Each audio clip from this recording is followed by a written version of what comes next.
Governor, I want to thank you very much for joining me today. We've been talking a lot about next generation manufacturing. What kind of things are you seeing that make you excited about? Yeah, well, I really appreciate that because we're at the forefront of that. I mean, that's our heritage in Michigan, is making things, and advanced manufacturing is very exciting. That's one of the messages that we have to get out to the general public. In fact, that if you look at manufacturing today, it's as productive and efficient as you can possibly get in terms of what most people would think was possible. But it is going to continue. If you look at it, one of the big challenges we have in today's world is making sure we have the right talent to take the positions to work in these facilities. And that's one of the great things I'm really focused on, is dealing with what I call the skills gap.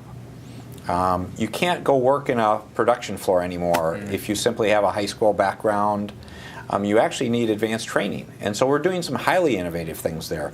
We brought the German apprenticeship model back to Michigan, and we call it Michigan Advanced Technician Training. And it's all about taking people and getting them in a training program with a company where they go for 3 years, they come out with an associate's degree that's paid for by the company from a community college. They've been working at the facility already. They have a guaranteed job, and they have a 2-year work commitment, and they're ready to go to work in these advanced manufacturing facilities. We hear that a lot from everybody from Bill Ford to other folks that there are jobs in this country that are going unfilled, as unimaginable as that is, given the unemployment rate, because there are people that just simply can't fill them. Absolutely. What part is the government's to play in this, and what part is the companies in playing this? You talk about the German apprenticeship model. That's largely, the companies take that on. Yeah, actually, I have a term for it. I call it talent in the 3 C's. And there are parts to this that the first C is about collaborating with the private sector. Because we need to understand the demand for these positions. And when you say there are openings, in Michigan alone, there are tens of thousands of those openings going unfilled today. And these jobs quite often will pay $50,000 to $80,000 or more. But we do need the private sector to talk more about what these skills gaps are, what they need, and participating in these training programs. The second C is about creating talent, and that's working with our educational institutions, whether it be community colleges or career tech ed programs in some fashion, to get them better positioned to match up with the young people or the people looking for that next career, the supply of talent. And the last one is the role government can play, which is helping connect those two worlds. So I view our role as a clearinghouse coordination function between the private sector and the demand for talent, and the education sector and the supply of talent. And you come out of the private sector and out of one of the most innovative parts of it, out of the computer industry. Now that you're in government, you've seen both sides. What's the government's role in fostering innovation, and what isn't the government's role in fostering innovation? Yeah, our role, it's much like the jobs question. The way I view it when you talk about jobs or innovation, our role isn't to do the innovation itself, nor actually create the job. It's to create that environment for success. So how do you create an environment that encourages people to manage risk-taking appropriately, look at those opportunities, to say, here's a way we can help connect people to get commercial opportunities. One of the innovations we're doing is a program we call Pure Michigan Business Connect. Because if you're a startup or young company, beyond getting capital and some of the other challenges, one of the single greatest challenges, and I did this for a living, is getting that first customer. Because if you can get that first customer and you start generating revenue, in terms of your attractiveness to invest in and everything else, and your odds of success go up exponentially. So we've created programs that are about good neighbor programs, but they're sort of doing matchmaking. They're helping connect those new ideas with those larger organizations. You mentioned places like Ford earlier. Again, think about it. Ford wants access to the latest technology. How do we help be that clearinghouse, that coordinator, again, of getting those people connected? And how do you do some of that stuff? We actually do events. So I did an event just this week in the agriculture sector, believe it or not. We're already doing it in the automotive and manufacturing sector, but it's gone so well, we've expanded to agriculture in terms of suppliers and grocers and other ways to innovate. And we actually have innovation in that field. We've got one of the most innovative salsa makers in the country in terms of Garden Fresh. It's an odd conundrum, I imagine, that Michigan is so closely aligned in people's minds with the automobile industry.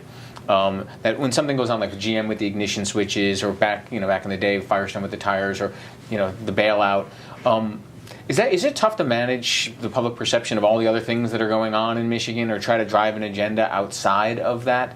Does that just really overshadow everything else that's going on? It doesn't overshadow, but it does create some issues, and it's not so much on those problem circumstances, on a couple of specifics you mentioned, but really getting people to understand what the world is today and what's going on in Michigan today. because too often people sort of have a lagging view of things, that the things you quite often might mention about Michigan are probably 5 to 10 years behind in terms of what's really going on. For example, you talk about manufacturing. A lot of people still think of manufacturing as you're going in to see this production line and there's parts laying around and it's dirty and messy and someone's got grease all over them that's working on the line, rather than thinking about advanced manufacturing where you're walking in and it's basically a clean room kind of environment and this person's running a multi-million piece of robotic equipment. That's the Michigan of today, and it's working very well. For example, people would know, we've come back more than any other state since the Great Recession because we've got that attitude and approach about we want to make things, and make them for the rest of the world. And perhaps no one thing has overshadowed what's going on in your state as much as what's gone on in Detroit. And as I said to you off camera before, I felt bad for you at a certain level because you came in, you had an agenda for all this stuff, and then how would anyone react when suddenly the biggest population center in their state ends up bankrupt? And I imagine you've had to focus a tremendous amount of energy on what's going on there. What is going on at this point? What's your outlook for Detroit? And what are the things people maybe don't know on the coast about what's going on there? Yeah, well, I appreciate the question, and don't feel bad because it's about an opportunity to work hard to turn around one of the great opportunities in our country and make it very successful. The city of Detroit, the history is incredible of where it was, and it went through difficult times. So the bankruptcy itself is very difficult. It was a tremendously difficult decision, but I view it as it's not a new problem. What it is a tool to solve 60 years of accumulated problems. So it's our opportunity to clean things up with respect to the city government. The second thing I always like to remind people is the bankruptcy is about the city government. The city of Detroit is already coming back in a very exciting way in many aspects. If you look at the private investment and the philanthropic investment in Detroit, it's incredible over the last few years. There's been nearly $6 billion invested in Detroit in terms of capital. There's nearly 10,000 jobs that have moved into Midtown and downtown Detroit. Young professionals are now viewing Detroit as one of the in places to go in the country, to the point where occupancy of residential is full in Midtown and downtown. It's 98% plus occupied, and we actually need more housing in Michigan and downtown Detroit, believe it or not. And so if you look at it and you combine it to say, okay, this phenomenon is going on, and we're going to get the bankruptcy situation resolved and be able to move forward, Detroit then becomes one of the great value opportunities, not just in the U.S., but in the whole world. And that's exciting. So it's really hard work, but it's a really bright future out there. How do you stay this optimistic? It's, I've been to Detroit a number of times. I grew up in the 70s in New York City, and it very much reminds me of a lot of what went on there.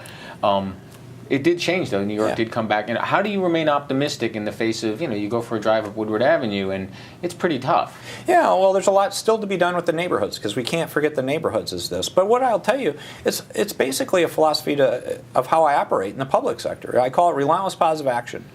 Don't dwell on all the politics of this. Don't get involved in fighting or blame. That's all a waste of time. What's the problem?